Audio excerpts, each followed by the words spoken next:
Kaya pala nasusunog o nagkaroon ng error 12 dahil dito. So ayusin natin mga kalodji. Panoorin nyo ang buong video. Alright, let's go! So ito ang una-una natin gawin ay tatanggalin muna natin yung play rings mga kalodji. At ito nga at binubuksan muna natin yung tangke kasi nandyan yung isang tornilyo. So after that natanggal na. So dito pinalitan ko kasi ng tornilyo to. So 8mm. So ayan at T-rings po ang gamit natin dyan. So DIY mga kalodji. Panoorin nyo hanggang dulo para malaman natin kung paano natin maiwasan yung pagsira ng ating sakit. So nagkaroon ng error 12 dahil po doon sa dugtungan. So ito tutorial din natin kung paano po magbaklas ng play rings ng version 2 na Aerox. So ganito lang po mga kalodji, simpleng-simple lang. 4 na tornilyo lang ang una nyo tanggalin ay sa ano. Bali mayroon din lock yan mga kalodji na plastic sa may gilid, sa may bandang apakan ng pasahero natin o yung OBR natin. So ayan na nga at medyo marumi na. So ito naman ay yung ating tapakan. So yan may isang tornilyo din dyan. Tapos dito sa may apakan banda, bali ang sukat dyan ay 10mm. So ginagamitan natin ng sakit mga kalodji. So sundan nyo lang tong video na to mga kalodji sa mga baguhan. Siyempre sa mga veteran. So itong video na to ay para talaga sa mga beginners. So para mayroon tayong idea kung paano natin baklasin yung play rings ng ating Aerox version 2 at paano na rin natin malinisan. So maraming purpose po to. At ang purpose talaga natin dito ay i-cover natin yung dugtungan ng wire ng papuntang sa may magneto to computer box. So yan nga mga kalodji at tanggalin yung footboard natin ay meron pong tornilyo dyan. Bali yung shift lock dyan na tatlo, yung plastic na lock, tatlo yan. Tapos yung isa doon ay isang tornilyo. Bali gamitan lang natin yan ng pantusok. Pindutin nyo lang yung pinakagitna dyan, yung may bilog na maliit. Kailangan yung pang nyo.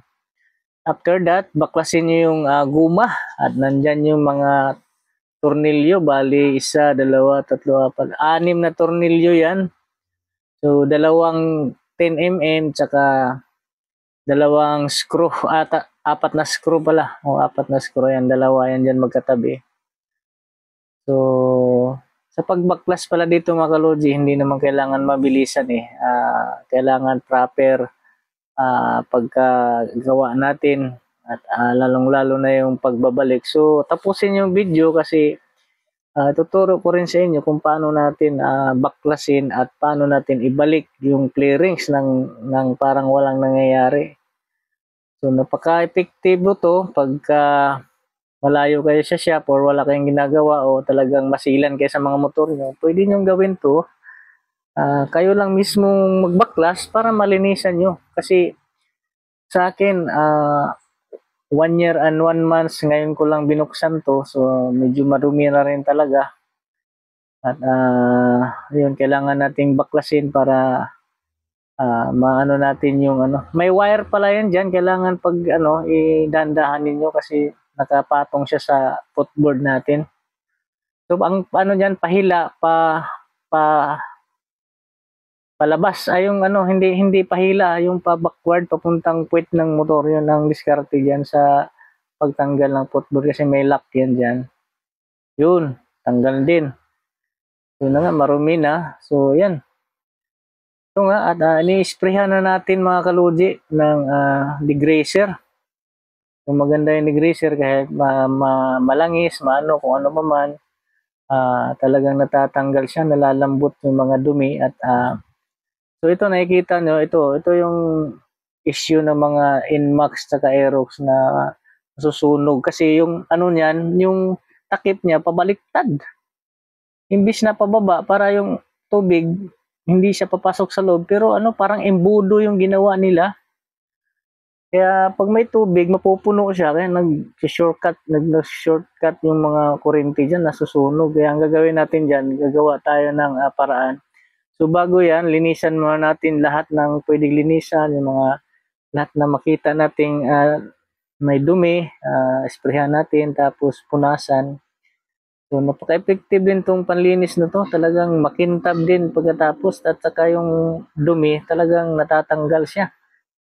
Yan, punasan muna natin ng fiber. Ayan, talagang kumikintab na oh. Pero may nakikita akong kunting medyong kalawang. Natural lang siguro yan talaga dahil ulan, init. Di ba? So natural lang yan sa atin. Importante, kondisyon. Linisan natin yung tangke. Yan, tangke ng motor yan, ng lagay ng gasolina. So, bawas-bawasan lang natin ng kunting dumi. Diba? Total, nabuksan na natin. So, maraming purpose tayo. Bakit natin binuksan to? Ayan nga, at binabras-bras ulit natin para talagang matanggal yung mga ano dyan, dalikdik. O sa Bisaya pa, mga dalikdik. So, binabras natin dyan. Tapos yan, tinignan natin yung kulan. Good pa, hindi pa naman nagbawas. Makikita pa natin yung kulan. So yan nga, binabras natin para talagang wala nang dumi na kumakapit dyan. So lahat ng pwede nating linisin na natin. Total, nabuksan na natin. So ganyan po, diskarte dyan mga kalodi. Alagaan po natin yung ating motor kasi yan po yung kasama natin sa araw-araw nating hanap buhay para mapabilis ang pasok at mapabilis din po yung pag-uwi natin sa ating pamilya. So ayan, at talagang 1 year ko to bago ko to nagawa linisan, baklasin. So ayan na nga at ito na yung pinaka-finishing niyang punas. So talagang mapapasana all na lang tayo sa kintab niyan. Parang ganda rin ng ano talaga yung all purpose na ano. So ito na nga mga kalodi, niluluwagan na natin yung ano, yung dahilan kung bakit mag-error daw. So, ang ginawa ko dyan, kasi nakabuka siya, parang embudo, yan laki. So, ang ginawa ko dyan, tinupi ko siya, ayan, tinupi ko, tapos, nilagyan ko ng tip para hindi na siya bumuka. Yan pala, ay may mga butas-butas din siya. So, kasi nagiinit daw to, kaya kailangan talaga may butas siya. Ang ginawa ko dyan, nilagyan ko ng tinupi ko kasi ano nga, malapad, parang embudo. Kaya pag nagkarwas ka, wag mo, pag na-sprayhan dyan sa taas, mapupuno talaga yan. Siyempre, pag may tubig, siyempre yung kuryente mag-shortcut. So ayan, tinipan natin, pero may gagawin pa akong isa dyan dahil butas pa rin. So ang ginawa ko dyan, kumuha ko ng plastic. Yung plastic na makapal hindi yung plastic na lalagyan ng mga ulam o ano. Parang envelope plastic yan. Ginunting ko siya tapos sakto lang doon sa may sakit niya, doon sa may tinipan ko kanina at sa taas. Para at least kung may tubig man sa galing sa taas, hindi na siya mapupunta doon sa ating dugtungan. Para hindi na siya mag-ground. So, very easy lang mga kalodje. Sundan nyo lang yung aking video. Gawin nyo to. Napaka-safe talaga. Yan. Kasi kung hindi ko ginawa to, nakita ko sa mga vlog kasi ng iba na talagang yan ang dahilan na nasusunog kasi yung cover niya pabaliktad. Imbis na pababa para yung tubig hindi pasalungat. Yung kumbaga parang embudo. Siyempre pag embudo, pag napupuno, siyempre mag-aano yung doon, yung tubig magpupundo. Yung ginawa natin ng DIY yan mga kalodje. So talagang tinip natin ng gusto, inayos natin, nilagyan natin ng plastic.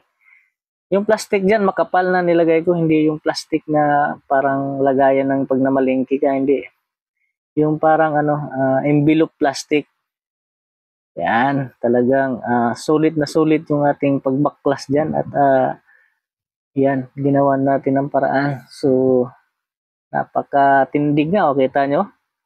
Halos parang pero yan sa kinakapak ko may mga butas yan diyan yan butas para singawan yan kasi umiinit daw yung wire na yan. So ayan, I hope na nakatulong ito. So bago matapos pa lang video na to, huwag kalimutan mag-subscribe, share, follow. Suportahan natin ang ating kapwa vlogger. So sino ba magtutulungan kundi tayo mga maliliit na content creator. So, yan. At sana may natutunan kayo sa aking mga videos, mga lods. Yan nga, binalik na natin yung ziplock niya para hindi siya maggalaw-galaw. So, napaka-perfect ang paggawa natin at nalinisan na rin natin. So, ito na nga. Grabe, kita nyo? Kintab, no? Oh, grabe. Ang ganda ng pagkalinis. All-purpose degreaser lang ginamit ko dyan, mga kalodi. So, ito nga yung clear na bago natin ikabit. Ay hindi, siyempre nabuksan na natin, so wag na nating hayaan na ibalik natin na marumi. So, kailangan din nating linisan muna bago ibalik. Ayan, para siguradong wabay punas. So talagang tanggal yung mga dumi dyan, mga kalodi. Ang kintab-kintab pa. Talagang di mo na kailangan magamit ng sabon, tubig. So yan, talagang tanggal yung mga grasa. O, yan na. At susunod natin yung ating clearings naman. Yan. Alikabok, mga kung ano-ano dyan. Mga kalawang yung mas tornilyo. So, na-sprayhan natin. Pinunasan. Balik, brand new na naman, mga kalodi. So, napaka-basic lang, mga kalodi. Ayan. Talagang tsaga-tsaga lang kasi pag ipagawa natin sa sa shop, siyempre, magluluwal na naman tayo ng pera. So, katulad ko na isang mahirap lang at sakto kulang lang yung kinikita natin sa ating pagtatrabaho. Kaya, isipan kong mag-DIY o ako na mismo ang gagawa. So, kaya naman natin yan, mga kalodi. Basta magtiwala lang sa iyong sarili. So, ito na nga at pinunasan natin. So, tingnan nyo naman ang kintab. So, yan, at ibabalik na natin yung footboard, pero kailangan talaga yung footboard natin ay saktong-sakto. Sabagay, pag po nakapatong na yun doon sa unahan at sumalpak na yun doon sa taas, pati yung dalawang tornilyo, goods na yan, mga kalodji. So yan o, yung tinasabi ko sa inyo. Yung wire na yun, kailangan nasa labas yun nakapatong sa clearings. Hindi yun pwede na sa taas. Kasi yung pagtanggal ko, ganyan yun. Kaya dapat pagtanggal nyo, ganun din. So, yun lang, kung paano natin binaklas, gano'n din natin ibabalik. So, kung ano yung huli nating binaklas, pagbalik, yun ang una nating ikabit. Diba?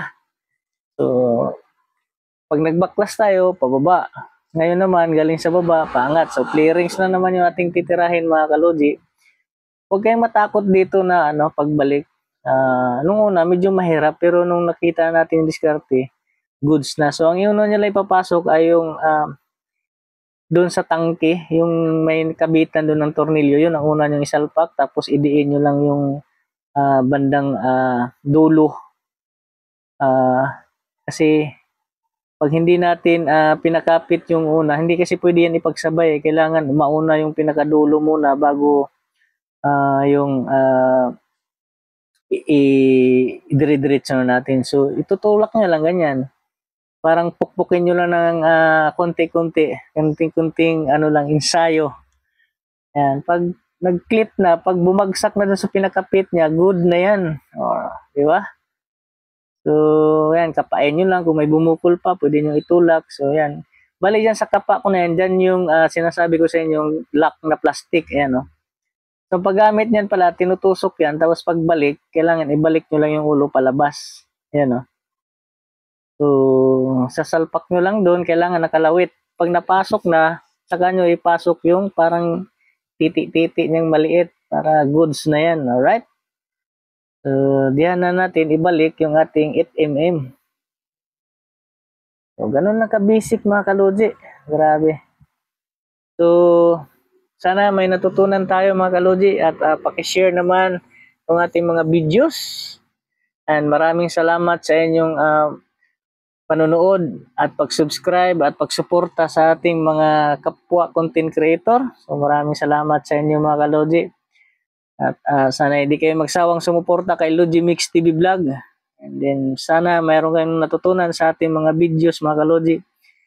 And then I love you all, mga kalodji, at God bless. So mag-iingat po tayong lahat anumang klase ang ating ginagawa. So ito nga at kakabit na natin, yun nakasara na. So good na.